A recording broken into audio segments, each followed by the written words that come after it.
Well, good morning. Yes, it's me, your host of the party, Kenny Polcari, and today is Tuesday, February 4th, 2025. And here are the things you need to know because, oh boy, there's so much going on yesterday. Mexico and Canada suddenly decide that it's time to come to the table. Can you imagine that? Stocks, while lower yesterday, they did take back most of the losses. While ending lower, it wasn't nearly as bad as it appeared in the morning. Oil's up, gold was up, and bonds were mixed. Overnight, Gigi threatens tariffs on Trump, and futures are mixed. And what do we have in dinner tonight? We're going to have the simple Dover sole. Now, stocks got slammed early yesterday morning in the usual shoot first, ask questions later move after news hit the tape that Trump hit Mexico, Canada, and China with varying tariffs, right? Something that the market knew was going to happen, right? So in the pre-market, those stocks around the world were deep in the red. The VIX was surging by 20%, and the moment the bell rang at 9:30, the bleeding started here in the States. The Dow down 800, the S&P's down 100, NASDAQ, Russell, Transport, and equal weight S&P all followed suit. Individual large cap names getting clobbered, down 3, 5, 7%.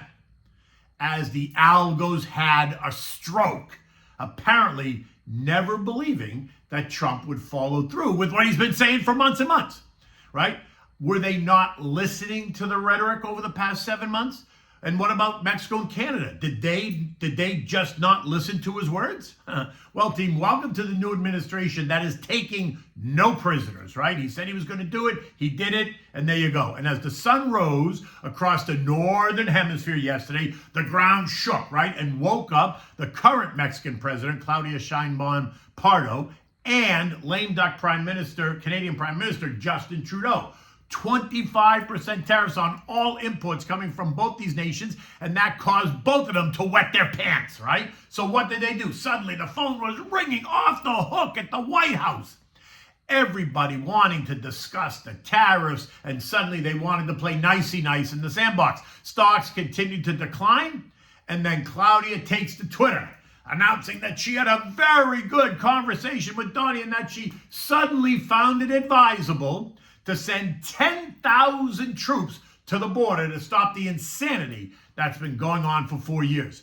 And then Donnie responded on Truth Social by saying that he would delay any tariffs on Mexico for 30 days.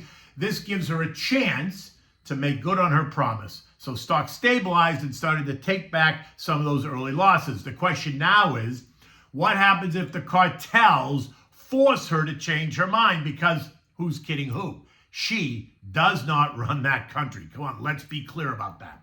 Now, then we got word that Justin was on the calendar for a 3 o'clock call yesterday afternoon, and stocks reacted again by taking back even more losses as they assumed there was going to be some kind of an equal conversation. The Dow actually went positive for a bit, and I was on with Liz Clayman yesterday at 3 p.m. on Fox Business, and we discussed this very point. You can find that exchange on my Twitter at Kenny Polcari. I posted the video, and Liz posted it as well.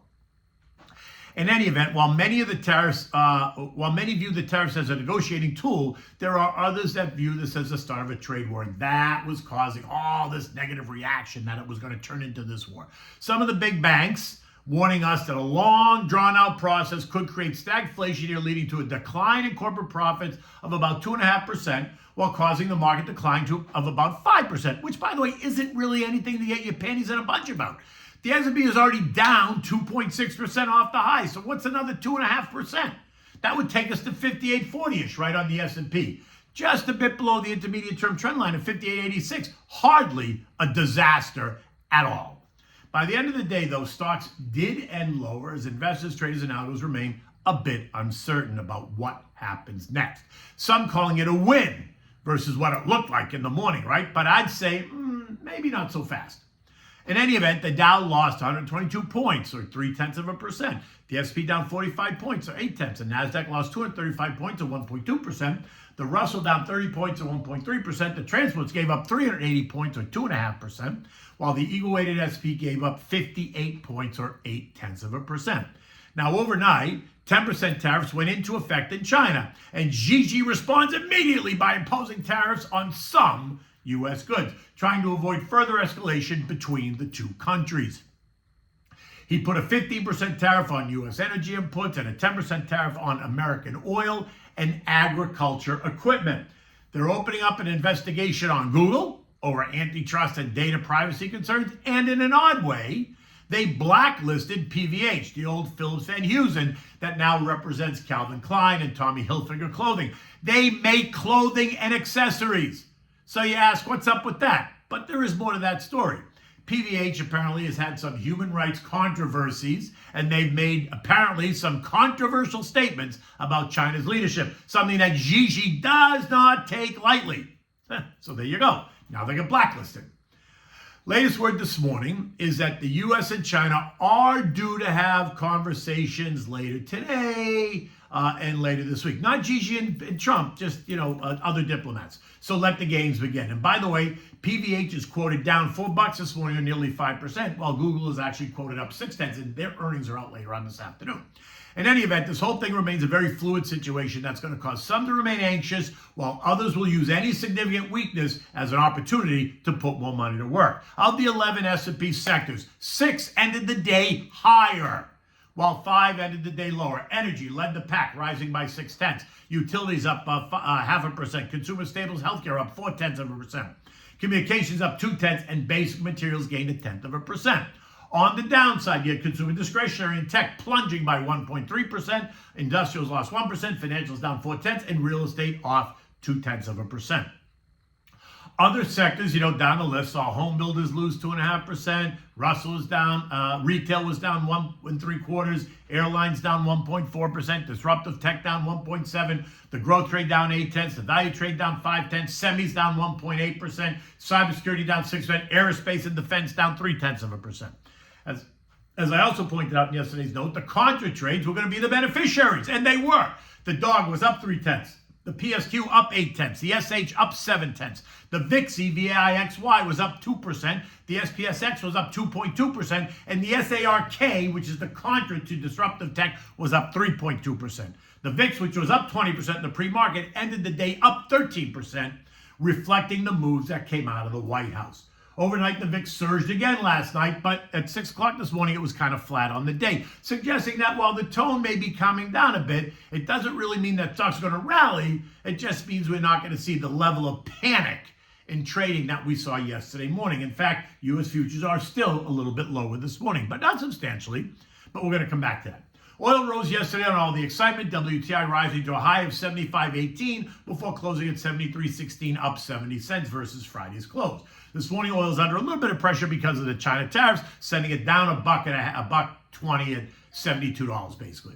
A look at the chart shows one trend line at 72.05 with another one at 71.50, supporting trend lines. Let's see if these hold. If not, we could see oil test the 70 level fairly quickly. Now, I think the path to least resistance is lower, but that's going to depend on what we hear over the next few days concerning the tariff talks between U.S. and China.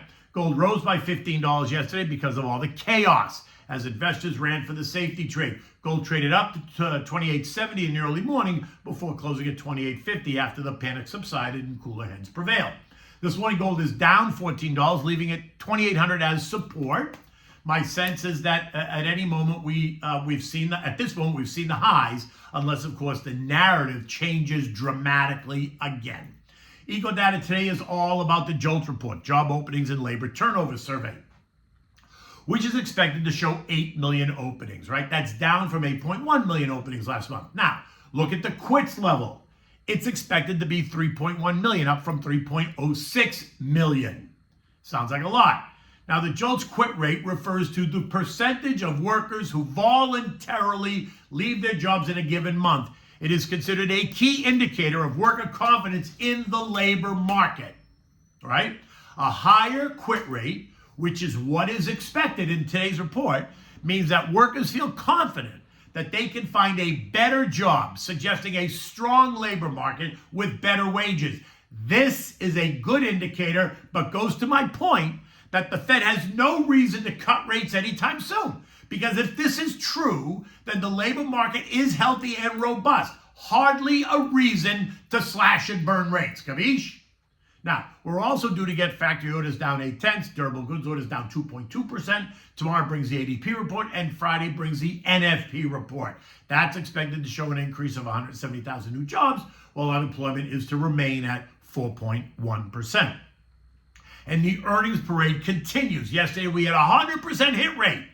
Everyone that reported beat the estimates. It's amazing, isn't it? The big one was Palantir. They reported last night. Now, while they beat the earnings per share, they gave robust forward guidance saying that their growth will be fueled by untamed AI demand. I'm not sure about you, but there's something sexy about that, right? In any case, the stock traded up 18% in the after-hours session. This morning, it's up $16 or nearly 20%, trading at $100.25. Today, before the bell, we're going to hear from Pfizer and Met and Pepsi and Ball and Apollo and Estee Lauder, Regeneron, and Merck, and they all beat as well. It's like this never-ending romantic comedy. Everyone is happy.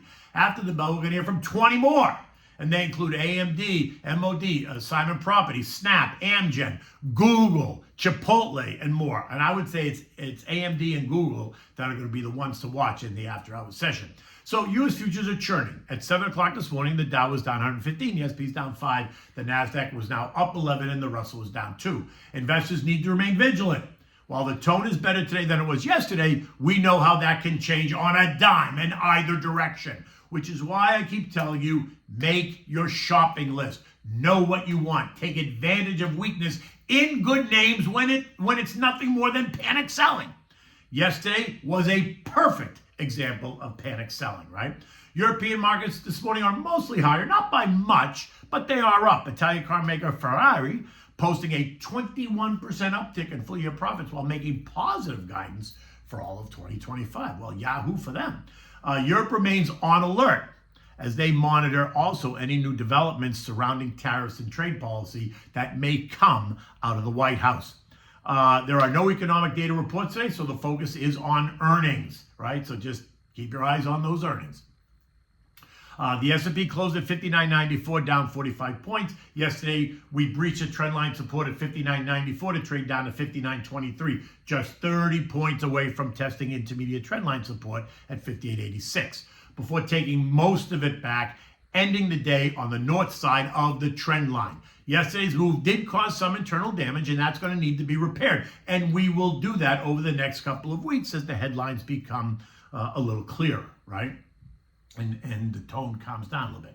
Remember, this is not the time to fall asleep, and it is not the time to chase names. You make your list, you get ready to pounce, remembering that you are invested. So if the market moves up, guess what? You are participating. And if it moves lower, that's when you get to put money to work.